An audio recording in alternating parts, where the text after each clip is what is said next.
अरहन्ताणं नमो अरहन्ताणं नमो अरहन्ताणं। ज्योति की साधना करने वाले साधक का पत्थरे नाहतो कीवो क्षिप्पम दसई पत्थरम मिगारीवु सरम पप्पे सरूपत्तिंग व मग्गति। दो प्रकार की वृत्तियां होती है, एक कुत्ते की मनोवृत्ति और दूसरी सिंह की मनोवृत्ति। कुत्ते के सामने पत्थर या ढेला फेंका जाता है, उसी को चाटने लग जाता।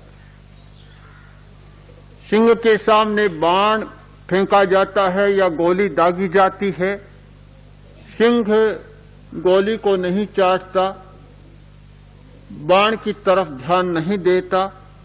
बाण फेंकने वाला है, गोली दागने वाला है, उसकी ओर लपकता है, उसे मारने का प्रयत्न करता है।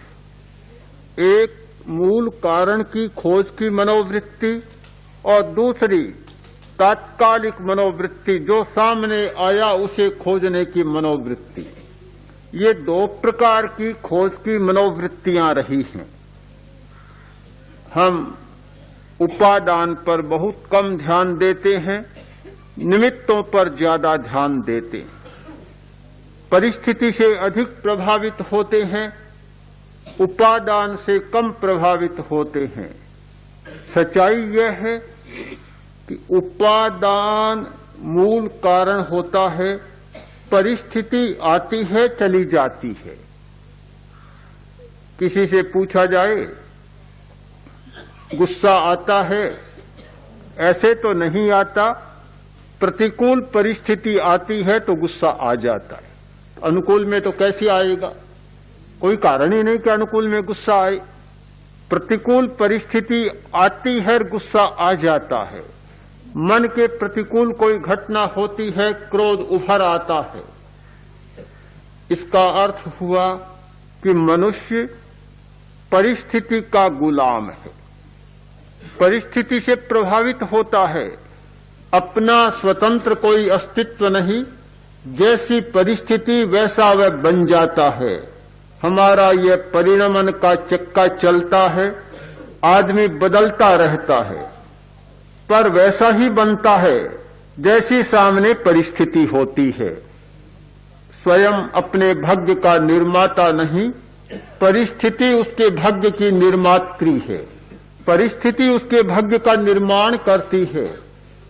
ध्यान का प्रयोजन है इस परिस्थिति की पकड़ से मुक्त होना, इस परिस्थिति के चक्र से छूटना, अपने स्वतंत्र कर्तृत्व को, स्वतंत्र दायित्व को और स्वतंत्र चेतना को जागृत करना। यह है हमारा ध्यान का प्रयोजन। ध्यान करने वाला व्यक्ति परिस्थिति को पराजित करता है, पर उससे पराजित नहीं होता। सिंह की भांति मूल को खोजना, यह विकल्प की खोज होती। केवल परिस्थिति पर रहना यह एकाधिवाद हो गया कि केवल हमने परिस्थिति को स्वीकार कर लिया, परिस्थिति का प्रभुत्व हमारे पर हावी हो गया। हम परिस्थिति के अधीन न बने, विकल्प खोजें। कल विकल्प की चर्चा की थी, आज फिर विकल्प की चर्चा करनी है। हम अनेकांतवादी हैं, स्याद्वाद से बहुत परिचित हैं। स्यात् शब्द के कई अर्थ किए गए। कुछ लोग स्यात् शब्द का अर्थ करते हैं संदेह, कुछ लोग करते हैं कथनचितवाद। संदेहवाद बिल्कुल गलत अर्थ। अधिकांश जैन आचार्यों ने अर्थ किया कथनचित, किसी अपेक्षा से, किसी दृष्टि से, किंतु इसका एक नया अर्थ और है। स्यात् यानी संभावना, ये संभावनावाद बहुत महत्वपूर्ण अर्थ है। आज विज्ञान के क्षेत्र में एक संभावनावाद चल रहा है और वह बहुत गति से आगे बढ़ रहा है। हाइजेनबर्ग आदि अनेक वैज्ञानिकों ने संभावनावाद का प्रतिपादन किया है। संभव है, यह भी हो सकता है। हर बात में संभावना को खोजें। जब संभावना के द्वार बंद हो जाते हैं तो हमारी सत्य की स्वीकृति बहुत सीमित हो जाती है। संभव है, यह भी हो सकता है। किसी को कोई बीमारी हुई, सीधा ध्यान दवा पर जाता है क्योंकि सामने तत्काल वही बात है। अस्वाभाविक भी नहीं है, किंतु यदि हमारी धारणा एकांगी हो जाती है कि यह बीमारी दवा के द्वारा ही ठीक होगी, तो यह एकांतवाद हो गया। अनेकांतवादी इस बात को कैसे स्वीकार करे? हमारे सामने सत्य का इतना बड़ा द्वार उद्घाटित है कि किसी एक बात को स्वीकार करने चले। हम हर संभावना पर विचार करें, विकल्प की खोज करें कि औषधि के द्वारा ये बीमारी ठीक होगी, ठीक बात है। दूसरे विकल्प, क्या दूसरा कोई उपाय है? क्या कोई संभावना है कि बिना दवा के भी ठीक हो जाए? जब उपाय की खोज में चलते हैं तो अनेकांत हमारा व्यावहारिक बनता है और वहां साधना के प्रयोग भी हमारे सामने आ जाते हैं। बीमारी है, एक विकल्प है आसन। आसन के द्वारा भी चिकित्सा होती है। बहुत सारी बीमारियां जो दवा के द्वारा भी नहीं मिटती है, आसन के द्वारा मिट जाती है। बहुत सारी स्थितियों में डॉक्टर लोग स्वयं सुझाव देते हैं कि दवा लें, तात्कालिक उपाय मिलेगा, समाधान होगा, किंतु अगर आप स्थायी समाधान चाहते हैं तो आसन का प्रयोग करें। अभी अभी एक डॉक्टर आया था राजनांदगांव से। उसने कहा कि मैं वहां प्रैक्टिस करता हूं, मेरे पास कोई बीमार आता है, घुटने का दर्द, जोड़ों का दर्द, आर्थराइटिस या और कोई बीमारी, मैं दवा देता हूं।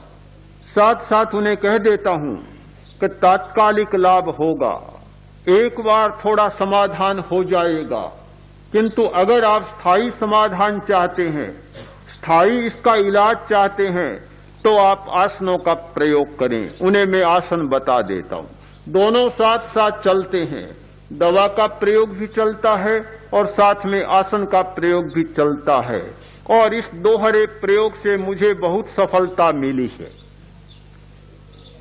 विकल्प है प्राणायाम। प्राणायाम एक विकल्प है। श्वास की बीमारी, कंठ की बीमारी, फेफड़े की बीमारी, फुफ्फुस की कमजोरी आदि आदि बहुत सारी बीमारियां हैं।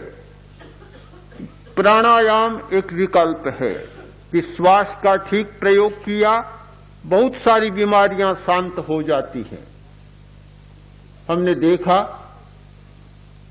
कुछ लोग भयंकर मानसिक दृष्टि से विक्षिप्त थे, अनिद्रा के रोग से ग्रस्त थे, और भी कठिनाइयां थी, फुफ्फुस बहुत दुर्बल थे। उन लोगों ने ठीक से समवृत्ति श्वास का प्रयोग किया, दीर्घ श्वास का प्रयोग किया, उनकी स्थिति में परिवर्तन आने लगा। हृदय की दुर्बलता, फुफ्फुस की दुर्बलता, हृदय की धमनियां कठोर हो जाती हैं, अवरोध हो जाता है, रक्ताभिसरण ठीक से नहीं होता, अनेक दवाइयां लेने पर भी चैन नहीं पड़ता। समवृत्ति श्वास का प्रयोग किया, अनुलोम विलोम, एक नथुने से श्वास लेना, दूसरे से निकालना, अवरोध समाप्त हो गया। हृदय पर रहने वाला दबाव, फुफ्फुस में रहने वाला अवरोध कम हो गया और ठीक रक्ताभिसरण होने लग गया। आज अभी अभी एक डॉक्टर आया जो पहले शिविर में आ चुका, मानसिक दृष्टि से अपने आप को अस्वस्थ अनुभव करता था, काफी अस्वस्थ अनुभव करता था। केवल शिविर में 7 दिन रह सका, 1 सप्ताह, इतनी ही छुट्टी थी, बाद में ड्यूटी पर जाना था। इतने दिनों में उसने इतना लाभ उठाया कि वह स्वयं और उसके सहयोगी डॉक्टर आश्चर्य करते हैं कि यह सारा कैसे हुआ। मैं मानता हूं कि विकल्प की खोज से ये सारी बातें संभव होती है।